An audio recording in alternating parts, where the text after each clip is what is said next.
Welcome to my YouTube channel আগন্তুক।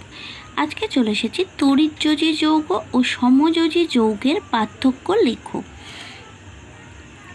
এই বিষয়টি নিয়ে। দেখো কি লিখবে।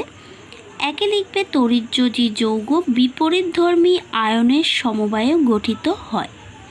সমযোজী যৌগের ঘরে লিখবে সমযোজী যৌগে আয়নের কোনো অস্তিত্ব নেই। 2. তড়িৎযোজী যৌগ গলিত বা দ্রবীভূত অবস্থায় তড়িৎ পরিবহন করে। সমযোজী যৌগ কোনো অবস্থাতেই তড়িৎ পরিবহন করে না।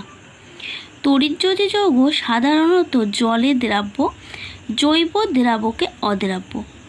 সমযোজী যৌগ সাধারণত জলে অদ্রাব্য ও জৈব দ্রাবকে দ্রাব্য।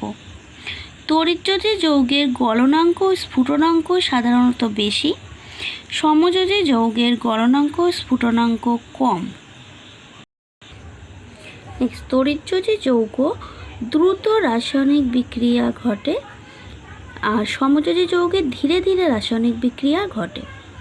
তড়িৎযোজী যৌগে সাধারণ উষ্ণতায় কেলাসিত কঠিন পদার্থ আর সমযোজী যৌগ সাধারণত তরল বা গ্যাসীয় হয়ে থাকে।